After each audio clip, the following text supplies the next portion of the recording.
میاں بیوی بہت خوش ہوئے اور اسے دعائیں دے کر مزے سے کھانے میں مشغول ہو گئے۔ جب افضل دوبارہ اپنے سفر پر روانہ ہونے لگا تو اس نے تانیہ کی دی ہوئی رقم میں سے کچھ پیسے اس بوڑھے شخص کو دے دیے۔ بوڑھا وہ رقم دیکھ کر بہت خوش ہوا اور بولا کہ میں اس رقم سے ایک کلہاڑی خریدوں گا اور جنگل سے لکڑیاں کاٹ کر بیچوں گا۔ اس طرح مجھے جو پیسے ملیں گے وہ میری بیوی اور میرے گزارے کے لیے کافی ہوں گے۔ اس کی بات سن کر افضل مسکراتے ہوئے وہاں سے اپنے کام کے لیے چل دیا اور تھوڑی دیر بعد جنگل میں پہنچ گیا۔ جنگل میں پہنچا تو اسے بھوک ستانے لگی۔ کھانا تو وہ بوڑھی عورت اور اس کے شوہر کو پہلے ہی دے چکا تھا، اب اس کے پاس کھانے کو کچھ بھی نہیں تھا۔ اس نے سوچا کہ اتنا بڑا جنگل ہے، کسی درخت سے پھل توڑ کر کھائے گا۔ اس کی نظر میں ایک بڑا درخت تھا جس پر سیب کی طرح کے پھل لگے ہوئے تھے۔ انہیں دیکھ کر وہ بہت خوش ہوا۔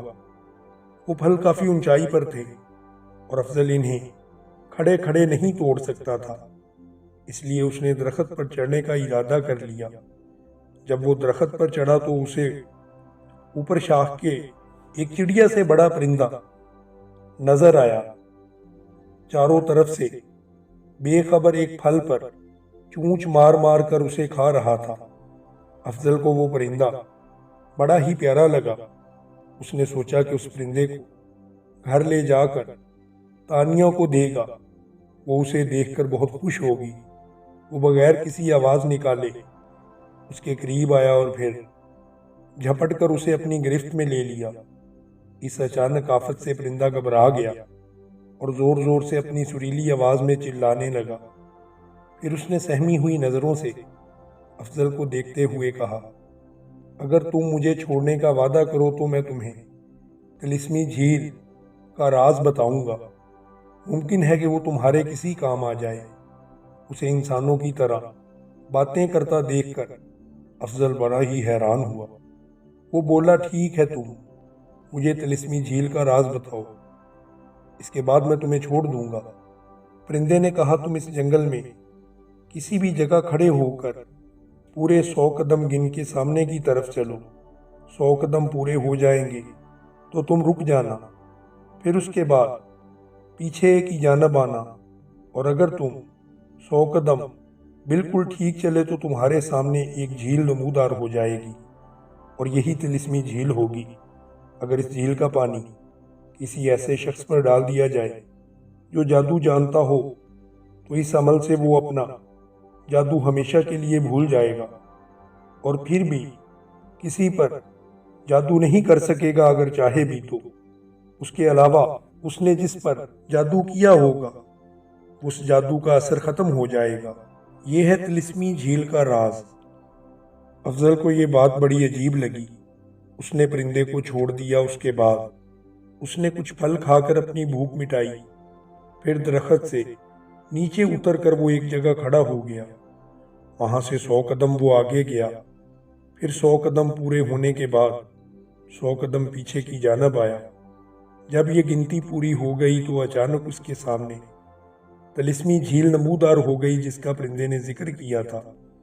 اس میں سبزی مائل پانی بھرا ہوا تھا اور اس میں جگہ جگہ کمل کے پھول نظر آ رہے تھے۔ افضل نے جلدی سے اپنی ایک چھانگل میں اس جھیل کا پانی بھرا اور جیسے ہی واپسی کے لیے مڑا اچانک آواز آئی۔ اس نے مڑ کر دیکھا تو جھیل غائب ہو گئی اور اب وہاں پر بڑی بڑی جھاڑیاں نظر آ رہی تھیں جن میں خرگوش کے چند بچے چھپے ہوئے تھے اور اپنی لال لال آنکھوں سے افضل کو دیکھ رہے تھے۔ اس کے بعد افضل نے دوبارہ اپنے سفر کی تیاری شروع کی۔ شام ہوتے ہی وہ شہر میں پہنچ گیا اور تانیہ کے ماموں کا گھر ڈھونڈنے میں اسے کوئی بھی دقت نہ ہوئی۔ وہ چونکہ بادشاہ کے محل میں کام کرتا تھا اس لیے بہت سے لوگ اسے اچھی طرح جانتے تھے۔ جب انہوں نے افضل کو اس کے گھر پہنچا دیا تو وہ اسے دیکھ کر بہت ہی خوش ہوا اور اس کی خوب خاطر مدارت کی۔ افضل نے جب اسے بتایا کہ وہ کام کے سلسلے میں شہر آیا ہے تو اس نے افضل سے کہا کہ وہ کوشش کرے گا کہ نوکری محل کے اندر ہی لگ جائے، مگر اس میں کچھ وقت لگے گا، کیونکہ بادشاہ سلامت ایک مسئلے کی وجہ سے بہت پریشان ہے۔ افضل کے پوچھنے پر اس نے بتایا 2-3 روز پہلے ایک نہایت بدصورت جادوگر بادشاہ سلامت کے پاس آیا تھا۔ اس نے بادشاہ سلامت سے کہا کہ وہ شہزادی کی شادی اس کے ساتھ کر دے۔ اس کی بات سن کر بادشاہ کو بہت غصہ آیا۔ اس نے سپاہیوں کو حکم دیا کہ اس کو گرفتار کر لیں، مگر وہ جادوگر بہت ہی مکار تھا۔ اس سے پہلے کہ سپاہی اسے پکڑتے، وہ چھلانگ لگا کر چھت سے لگے فانوس پر چڑھ گیا، اور نہ جانے کیا پڑھ کر اس نے شہزادی کے اوپر پھونکا کہ 17-18 سال کی شہزادی کا قد 2-3 سال کے بچے جتنا ہو گیا، اور جادوگر یہ کہتے ہوئے چلا گیا کہ اگر بادشاہ نے اس کی شادی اپنی بیٹی سے نہ کی تو شہزادی اتنے ہی قد کی رہے گی اور کبھی بڑی نہیں ہو سکے گی۔ اس نے بادشاہ کو سوچنے کے لیے 3 روز دیے۔ کل اس کی مہلت کا آخری دن ہے۔ کل وہ جادوگر پھر آئے گا، پتہ نہیں کیا ہوتا ہے۔ یہ کہانی سن کر افضل سوچ میں ڈوب گیا۔ اس نے تانیہ کے ماموں سے کوئی بات نہیں کی۔ اگلے روز تانیہ کے ماموں اس کو لے کر محل میں چلے گئے اور خود باغیچے میں کام کرنے لگ گئے۔ محل آتے ہی چھانگل کے اندر بھرا ہوا پانی وہ اپنے ساتھ لے آیا تھا۔ اس میں طلسمی جھیل کا پانی تھا۔ محل میں موجود سب لوگ خاموش تھے اور سہمے سہمے دکھائی دے رہے تھے۔ وہ سب اپنے بادشاہ سے کیونکہ بہت محبت کرتے تھے، اس لیے وہ سب فکر مند تھے۔ بادشاہ بھی کیونکہ اپنی رعایا کا بہت خیال رکھتا تھا، انہیں یہ فکر ہو گئی تھی کہ نہ جانے آج وہ جادوگر کیا گل کھلائے گا۔ بادشاہ نے اپنے دربار میں سب درباریوں کے سامنے بیٹھا ہوا تھا۔ اسے اس ظالم جادوگر کا انتظار تھا۔ بادشاہ نے سوچ لیا تھا کہ وہ اسے بہت سی دولت دے کر اس بات پر راضی کرے گا کہ وہ شہزادی پر کیا ہوا جادو ختم کر دے اور اسے شادی کا خیال بھی اپنے دل سے نکال دے۔ اچانک محل میں کھلبلی سی مچ گئی۔ چاروں طرف سے شور مچ گیا کہ جادوگر آ گیا۔ یہ آوازیں سن کر افضل بھی محل کی طرف لپکا۔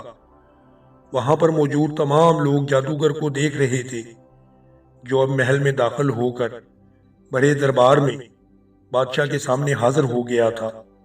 افضل کو دربار کے دروازے پر کسی نے بالکل بھی نہیں روکا تھا، کیونکہ پہرے داروں کی نظریں بھی جادوگر پر لگی ہوئی تھیں۔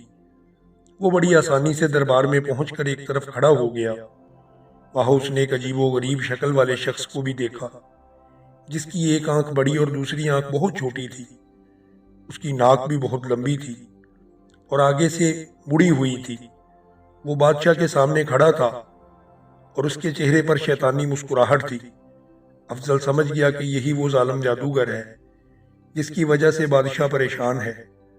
افضل جادوگر کے سامنے کھڑا ہو گیا۔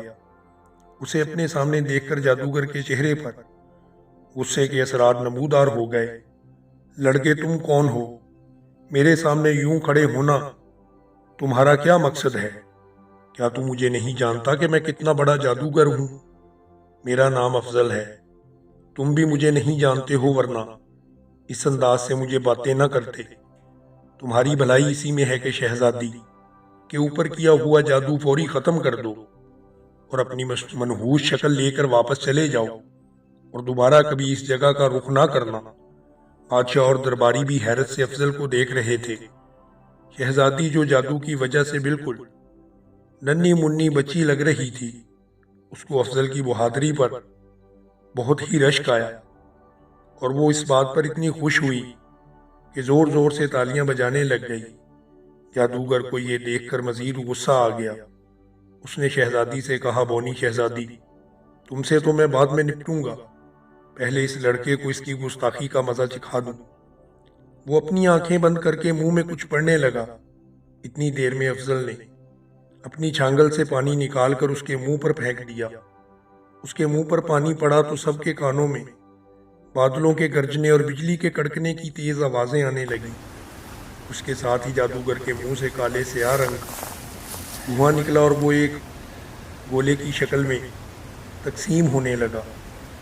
اس گولے میں عجیب و غریب شکلیں نظر آنے لگیں۔ پھر اس گولے کے دھوئیں میں سے عجیب خوفناک آوازیں آئیں اور کچھ دیر بعد وہ گولا تیزی سے کھڑکی میں سے ہوتا ہوا باہر نکل گیا۔ جادوگر سخت گھبرا گیا تھا۔ وہ پھٹی پھٹی آنکھوں سے افضل کو دیکھ رہا تھا۔ عین اسی وقت فضا میں گھنٹیاں سی بجنے لگیں۔ سب لوگوں نے چونک کر دیکھا، دربار کی چھت سے چھوٹے چھوٹے ستارے گر رہے تھے۔ ان ستاروں نے شہزادی کے گرد ایک حصار سا بنا لیا اور اس کے چاروں طرف گھومنے لگے۔ پھر اگلے ہی لمحے شہزادی کا قد پہلے جتنا ہو گیا، کیونکہ جادو کا اثر ختم ہو چکا تھا۔ افضل نے جادوگر سے کہا، بدبخت، میں تم پر طلسمی جھیل کا پانی پھینک چکا ہوں۔ اب تم زندگی بھر کسی پر جادو نہیں کر سکو گے۔ یہ بات سن کر جادوگر کے منہ سے خوفناک آوازیں نکلیں اور اس کا رنگ پیلا پڑ گیا۔ سارے دربار میں شور مچ چکا تھا۔ بادشاہ خود تخت سے اٹھ کر کھڑا ہو گیا۔ افضل نے نہایت ادب سے کہا کہ بادشاہ سلامت، اپنے سپاہیوں کو حکم دیجیے کہ وہ اس نامراد جادوگر کو گرفتار کر لیں۔ اب یہ کسی کا نقصان نہیں کر سکے گا۔ بادشاہ کے حکم پر جادوگر کو سپاہیوں نے گرفتار کر لیا اور اسے لوہے کی بیڑیاں پہنا کر جھیل میں ڈالنے کے لیے اپنے ساتھ لے گئے۔ شہزادی نے جب دیکھا کہ اس پر سے جادو کا اثر بالکل ختم ہو چکا ہے اور اس کا قد پہلے جتنا دوبارہ سے ہو گیا ہے تو وہ بہت خوش ہوئی اور ملکہ کے گلے لگ گئی۔ سارا دربار مبارک، سلامت اور مرحبا کے نام سے گونجنے لگا۔ بادشاہ نے آگے بڑھ کر افضل کو اپنے گلے سے لگا لیا۔ ملکہ نے افضل سے کہا کہ تمہاری وجہ سے ہمیں یہ خوشی دیکھنے کو ملی ہے۔ ہماری شہزادی پہلے جتنی ہو گئی ہے۔ نوجوان، تمہارا بہت بہت شکریہ۔ افضل نے ملکہ کی بات سن کر اپنے سر کو تعظیم کے لیے جھکا لیا۔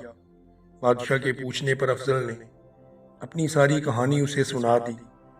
بادشاہ افضل کا بہت احسان مند تھا۔ اس نے کہا کہ نوجوان، تم نے ہمیں بہت بڑی مصیبت سے نجات دلائی ہے۔ ہم زندگی بھر تمہارے احسان مند رہیں گے۔ افضل نے دونوں ہاتھ باندھ کر کہا، آپ ہمارے بادشاہ سلامت ہیں۔ ہمارا فرض ہے کہ ہم آپ کے کام آئیں، کیونکہ آپ ہمارا بہت خیال رکھتے ہیں۔ اس کی بات سن کر بادشاہ بہت خوش ہوا۔ اس نے کہا کہ تم نے ایک بہت بڑا کام سر انجام دیا ہے۔ ہم تمہیں انعام دینا چاہتے ہیں۔ مانگو، کیا مانگتے ہو؟ افضل نے کہا کہ بادشاہ سلامت، میں تو اپنی بیوی تانیہ کے کہنے پر گاؤں سے چل کر شہر نوکری کرنے آیا ہوں۔ اگر مجھے کوئی نوکری مل جائے تو میں سمجھوں گا یہی میرا انعام ہے جو آپ کی طرف سے مجھے دیا گیا ہے۔ بادشاہ نے کہا کہ ٹھیک ہے، ہمیں تمہاری خواہش منظور ہے۔ کہو تم کون سا کام کرنا پسند کرو گے؟ ہم تو چاہتے ہیں کہ تم ہمارے وزیر خاص بن جاؤ۔ میں بچوں کو پڑھانا چاہتا ہوں۔ اگر مجھے یہ ذمہ داری دی جائے تو میں اسے اپنی خوش قسمتی سمجھوں گا۔ بادشاہ اس کی بات سن کر بہت خوش ہوا۔ بادشاہ نے اپنی طرف سے افضل کو رہنے کے لیے ایک بڑا سا گھر بھی تحفے کے طور پر دیا اور ایک سپاہی بھی اس کے ساتھ مقرر کر دیا۔ اس کے علاوہ اس کو گھوڑے بھی دیے اور 5000 اشرفیاں بھی دیں اور کہا کہ یہ اس کا انعام ہے۔ اس کے ماں باپ اور بیوی تانیہ بے حد خوش ہوئے اور پھر سب لوگ ہنسی خوشی زندگی گزارنے لگے۔ پیارے دوستو، اگر آپ کو ہماری کہانی پسند آئی ہو تو ہمارے چینل علم سٹوری ٹی وی کو سبسکرائب کریں اور اس طرح کی مزید کہانیاں دیکھنے کے لیے ہمارے چینل کو سبسکرائب کریں اور بیل آئیکن کو دبا دیں تاکہ ہماری ہر ویڈیو آپ کو موصول ہوتی رہے۔